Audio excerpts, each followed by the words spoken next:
आमर आरंभ हो जाइए मटन।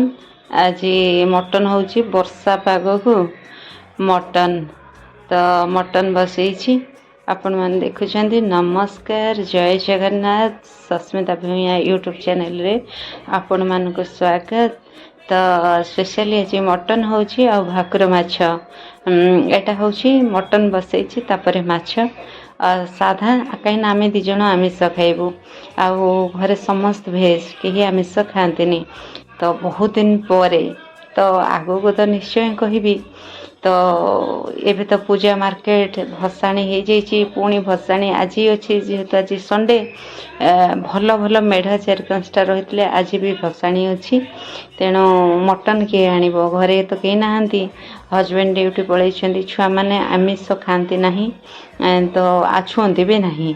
तो जहाँ आणती हजबैंड आणती। तो जेहेतु मु राउरकेला अच्छी तो मु आज पाखरु मटन नहीं कि आसली बना चली। तो बहुत व्यस्त भितर रोचे। आपन जानी मोर जॉइंट फैमिली बड़ परिवार। तेणु समस्त भितर कम मोपाई तो किसी ना, कारण बापा बो परिवार फैमिली समस्त सपोर्टिंग हेल्प साहाय्य मते बहुत मिलूँ। आगुरी भी कही मोर स्पाइनाल कट प्रॉब्लम। तेणु मु कौन से भारी काम कर पारना, अलग कम किसी कर पारना। मो बो सबू कम कर दौरान केवल रोसईटा मु करुँची, किंतु बहुत समय मते रोसई रे पलाउची। कहीं मोर नॉन भेज किए खाइब किए भेज खाइब समस्त मो माँ अलग दियरंर अलग पिला माने जेहेतु छुट्टी पे समस्ते आसी सब फैमिली एकाठी अच्छु। तो समस्त भिन्न भिन्न टिके करने को पड़ुची। से मत टे समय बहुत अभाव ता भितर भी समय बाहर करके मत वीडियो पोस्ट करने को पड़े। बहुत सारा वीडियो विजुअल मो पाखे रही जार एडिटिंग हो पाने मुझे सब धीरे धीरे एडिटिंग करके देवी। टिके वीडियो लेट रे आसीबो किंतु देवी कहीं आपन जानिथिबे जे सासू घरे अच्छी सेठी माँ पुओ रोहुतलु। तो बहुत कम समय रे रोसई काम सरी जाउथला, बाकी समय बहुत मिल जाउथला मते। किंतु ये जेहेतु मोर फैमिली बड़ मत टिके रहिबा को पड़ुछि काम व्यस्त भितर। रोसईबास सकाळु टिफिन कर सकाळ काम तापर मु टिके उठुची देह भल ना बहुत लेट उठुची। तापर उठिकी रोसई काम रे हला बेलको 2टा-3टा हो जाउची। ता भितर अन्य काम भी बहुत रोची। कोठी गली कोठी आसली किसी जरूरी काम से सब भी देखिए एमती भितर ना बहुत सारा विजुअल एडिटिंग हो पारेनी, जोटा मु टिके लेट रे देवी। आपण माने भाविबेनी कि हाँ एबे राउरकेलार वीडियो आसला एबे कौन पुणी सेठिकार वीडियो आछि नाही, सेमती नाही। किंतु सब परिस्थिति की हमको नहीं चलवा को पड़ो। किंतु लाइफ रे तो बहुत रिस्क थाए, बहुत किसी घटना थाए। सबू को बाद देकी मो आगू को आगे आ सब बेले आपन गोटे कथा कहबी मो लाइफ रे बहुत स्ट्रगल लाइफ रे मोर मो परिवार पाइन हो फैमिली पाइन हुए मो सब बेले अनेसेसरी बहुत टेंशन मते मिल जाए, जोटा को मु बहुत डिप्रेशन को पड़ाए भावे कि गोटे गोटे टाइम मो लाइफ स्पाइल हो गला सरीगला। किंतु नाई, किंतु बहुत भल मनीष भी आम लाइफ रे पड़े आसती जो मैंने सपोर्ट दियंती सहारा हो जाती किसी समय बेले बेले आम हिताहित ज्ञान बा मानसिक संतुलन को हर बसी था कि फालतू टेंशन जहाँ हो धैर्य मिलूँ। भगवान आशीर्वाद बापा माँ आशीर्वाद शाशु शशुर आशीर्वाद सपोर्ट सब पटरू रही।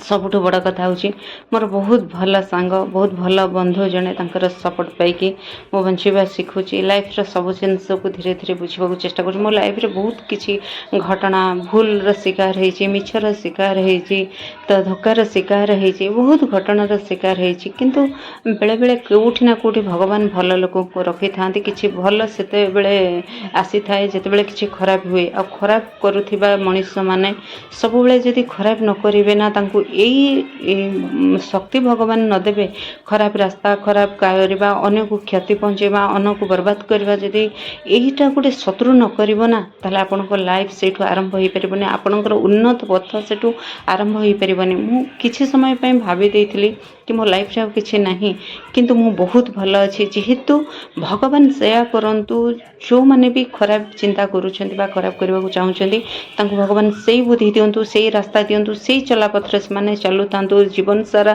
ସେଇ ଜାଗାରେ ରୁହନ୍ତୁ, ତାଙ୍କର ଭଲ ହଉ। କିନ୍ତୁ ସେମାନଙ୍କ ପାଇଁ ଯେ ଗୋଟେ ନୂଆ ଜୀବନ ଆରମ୍ଭ ହୋଇଯାଉଛି, ଗୋଟେ ଉନ୍ନତ ଚିନ୍ତାଧାରା ମୋର ଆସିଯାଇଛି, ଗୋଟେ ଉନ୍ନତ ଜୀବନଶୈଳୀ ଆରମ୍ଭ ହୋଇଯାଇଛି।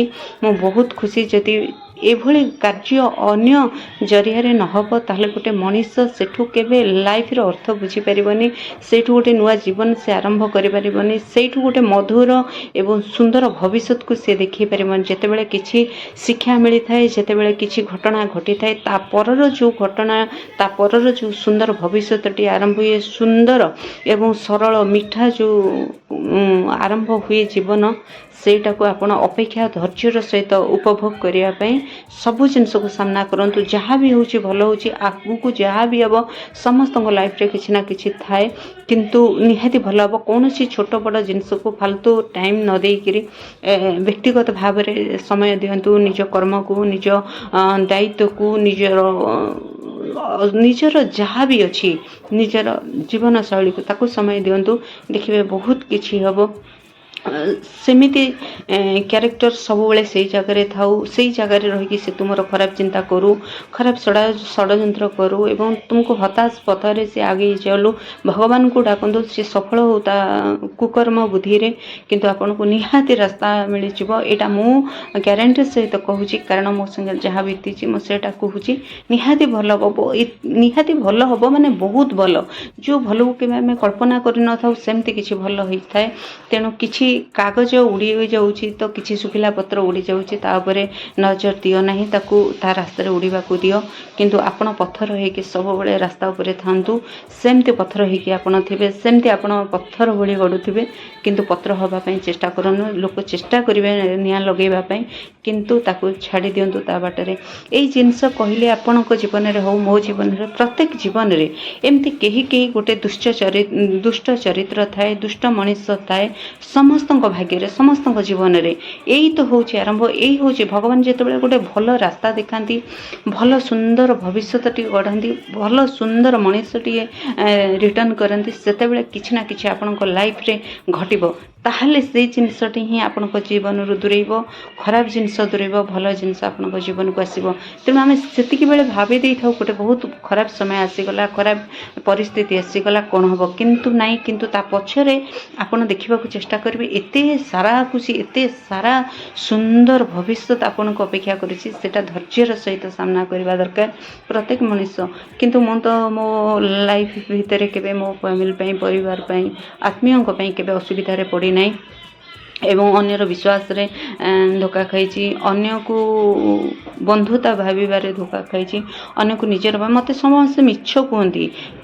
କିଛି କଥା ଲୁଚେଇକି, କିଛି ଚେହେରା ଲୁଚେଇକି, କିଛି କାର୍ଯ୍ୟକୁ ଭଲ ପାଆନ୍ତି, କରନ୍ତି। ସେ କର୍ମ ଭଗବାନ ତାଙ୍କୁ ସବୁବେଳେ ଦିଅନ୍ତୁ, ସେମାନେ ଭଲରେ ଥାନ୍ତୁ। ଶତ୍ରୁର ସବୁବେଳେ ଭଗବାନଙ୍କ ପାଖରେ ଏତିକି ପ୍ରାର୍ଥନା କର, ସେ ଶତ୍ରୁ ସବୁବେଳେ ସୁସ୍ଥ ଥାଉ, ଭଲରେ ଥାଉ, ଆଉ ସେ ଏମିତି ଷଡ଼ଯନ୍ତ୍ର କରୁଥାଉ, ତାହେଲେ ସେ ତାର ନିଶ୍ଚୟ ଈଶ୍ୱର ବିଚାର କରିବେ। କିନ୍ତୁ ତୁମ ପାଇଁ ସେଇଠି ହିଁ ରାସ୍ତା ମିଳୁଛି, ସେଇଠି ହିଁ ଆପଣଙ୍କୁ ସୁନ୍ଦର ଭବିଷ୍ୟତଟି ଅପେକ୍ଷା କରିଛି। ନା କେହି ଛଡ଼େଇ ପାରିବେ, ନା କେହି ଅଲଗା କରିପାରିବେ, ନା କେହି ଆପଣଙ୍କର ଭାଗ୍ୟ ଆପଣଙ୍କଠୁ ନେଇପାରିବେ। ତେଣୁ ତାକୁ ସବୁବେଳେ ଈଶ୍ୱରଙ୍କୁ ଡାକ। ଆପଣଙ୍କ ସାଙ୍ଗରେ ଯଦି କିଛି ଖରାପ ହେଉଛି ନା, ସେ ଖରାପ ହେବା ମଣିଷଙ୍କ ପାଇଁ ସବୁବେଳେ ପ୍ରାର୍ଥନା କର ଯେ ସେମିତି ଖରାପ କରି ଚାଲୁ, ଆଉ ଆପଣଙ୍କର ଏମିତି ଭଲ ହେଇ ଚାଲୁ। ତେଣୁ ମୁଁ ଏଇ ଜିନିଷ ବୁଝିଲା ପରେ ଭଗବାନଙ୍କ ପାଖରେ ପ୍ରାର୍ଥନା କରୁଛି, ଭଗବାନ ତାକୁ ଏମିତି ସଦ୍ବୁଦ୍ଧି ଏମିତି କୁବୁଦ୍ଧି ଦିଅନ୍ତୁ। ସଦ୍ବୁଦ୍ଧି ହୁଏତ ତା ପାଖରେ ଥିଲେ ଆଜି ହୁଏତ ମୁଁ ଯାହା ଅନୁଭବ କରୁଛି, ମୁଁ ଆଜି ଆଗକୁ ଆସିପାରିନଥାନ୍ତି, ଆଜି ମୁଁ ଗୋଟେ ସୁନ୍ଦର ଭବିଷ୍ୟତ ଗଢ଼ି ପାରିନଥାନ୍ତି। ଆମକୁ ବହୁତ ବେଳେବେଳେ ଶତ୍ରୁଠାରୁ ଶିକ୍ଷା ଶିଖିବାକୁ ପଡ଼ିଥାଏ। ଶତ୍ରୁ ଯାହା କରୁଛି ଆମେ ତାକୁ ଦେଖିକି ବେଳେବେଳେ ଆମ ଜୀବନରେ ବହୁତ ପରିବର୍ତ୍ତନ ଆସିଥାଏ। ଆମେ ଯେଉଁ ଜିନିଷକୁ ଘୃଣାରେ, ଆମେ ଯେଉଁ ଜିନିଷକୁ ପଛକୁ ପକାଇ ଦେଇଥାଉ, ତା ପ୍ରତି ନଜର ଦେଇନଥାଉ, ଆମେ ଯେତେବେଳେ ଗୋଟେ ଶତ୍ରୁର ଚାଲିଚଳଣିକୁ ଫଲୋ କରିଥାଉ, ସେତେବେଳେ ଆମ ଜୀବନଶୈଳୀର ପରିବର୍ତ୍ତନ ଆସିଥାଏ। ହଁ, କିଛି ସମୟ ଲେଟ୍ ହୋଇଯାଇଛି ଜୀବନ ପରିବର୍ତ୍ତନରେ, କିନ୍ତୁ ବହୁତ କମ୍ ସମୟରେ ସବୁକିଛି ପରିବର୍ତ୍ତନ ହୋଇଯାଏ। କାରଣ ଶତ୍ରୁ ଆପଣଙ୍କୁ ଯେଉଁ ଶିକ୍ଷା ଦିଏ, ଅଜାଣତରେ ଭଗବାନ ତା ଜରିଆରେ ଯାହା ସବୁ ଦେଖାଇ ଦିଅନ୍ତି, ଯାହା ସବୁ ସାମ୍ନାକୁ ଆସିଯାଏ, ସେଠୁ ଆମେ ବୁଝିଯାଉ ଯେ ଏ ଶତ୍ରୁ କେବେ ହେଲେ ଆମ ସାମ୍ନାରେ ଥିଲା, କିନ୍ତୁ ଆମ ସାମ୍ନାର ନୁହଁ। କିନ୍ତୁ ଆମକୁ ସେଇଠୁ ପରିବର୍ତ୍ତନ। ଚାଲନ୍ତୁ ଶାଶୁଘର ମଟନ୍ ଦେଖନ୍ତୁ, ଭସାଣୀ ମାନେ ମଟନ୍ ଦେଖନ୍ତୁ। ମଟନ୍ ରେଡ଼ି, ଭସାଣି ମାନେ ମଟନ, ଶାଶୁଘର ମଟନ, ବହୁତ ଦିନ ପରେ ଶାଶୁଘର ମଟନ ଦେଖିଲେ ତ ହେଇଯାଇଛି। ମୁଁ କରେଇରେ ରାନ୍ଧିଲି, କରେଇ ରନ୍ଧାଟା କିଛି ଅଲଗା। ଭସାଣି ମାନେ ଶାଶୁଘର ମଟନ ଦେଖନ୍ତୁ ବଢ଼ିଆ ହେଇଛି। ତ ଇଏ ଆହୁରି ବସିଯିବ ଚର୍ବିଟା ଦେଖନ୍ତୁ। ତ ହେଇଗଲା, ଗ୍ୟାସ୍ ବନ୍ଦ ହେଇଯାଇଛି। ବଢ଼ିଆ ମଟନର ବଢ଼ିଆ ମସ୍ତ ଗୋଟେ ବାସ୍ନା ହେଉଛି, ବଢ଼ିଆ ମସ୍ତ ବାସ୍ନା। ତ ବନ୍ଦ ହେଇଗଲା ଆଉ ଖିଆପିଆ ହେବ ଆଉ। ତ ଭିଡ଼ିଓଟା ଚାଲନ୍ତୁ ପୋଷ୍ଟ କରି